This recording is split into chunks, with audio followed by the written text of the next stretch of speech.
Today I'll be working on a 2009 Kia Sportage LX 4-cylinder. I'm going to be changing the rear struts. First thing we're going to do is we'll loosen up the lug nuts, and then we'll put the vehicle in the air, support it on jack stands, pull the wheel off. Now the lug nuts here on this particular vehicle are 13/16.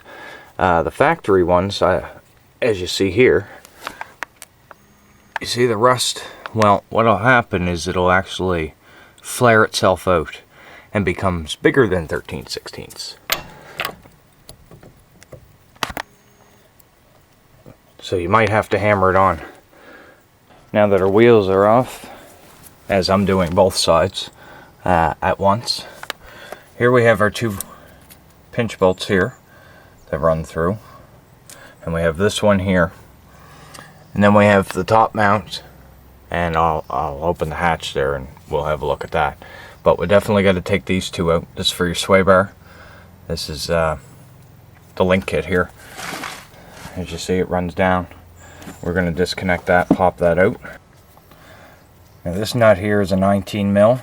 The bolt head is a 17 mil. This nut head here is a 17 mil, and we don't have anything on the back because it's a joint, so that's all good. Now the bolt here for your sway bar link kit, where this is a ball and socket instead of a nut, your stud may turn with the nut. You may have to use an impact wrench, and I just use a tie rod spreader just to put pressure on this while I put the impact on it.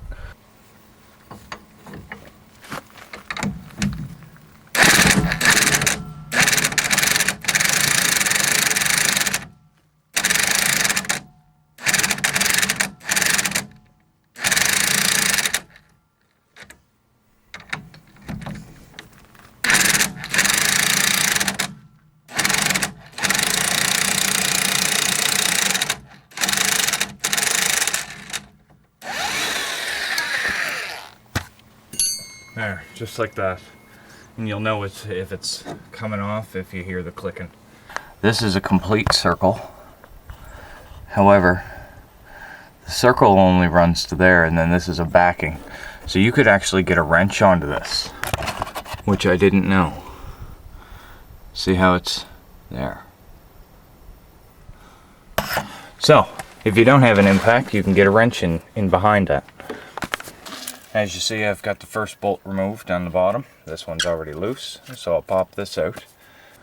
One other thing I'd like to note or mention, you got a 10 mil on this side of the strut assembly and a 10 mil on this side, and what that does is it holds your ABS line, so you'll have to disconnect these from the assembly.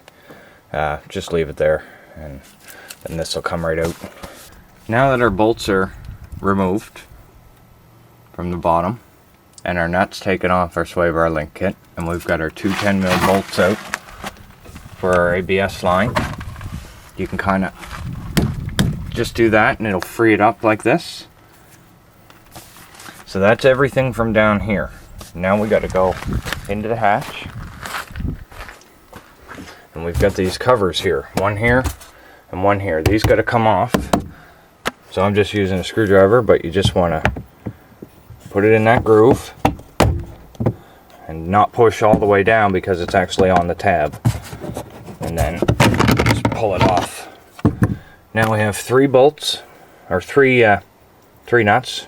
1, 2, 3. Don't worry about this one, we'll deal with that one later. If you do that, you're going to release all the pressure on your coil spring, and then that's very dangerous. These nuts are 12 mil, so we'll back those off. Now, as I remove the third bolt, as you can see, the strut itself dropped down. Now, it didn't fall because it's still connected down here via this. But as you can see, she's let go. So I'll bring that down a little bit and then fish it out.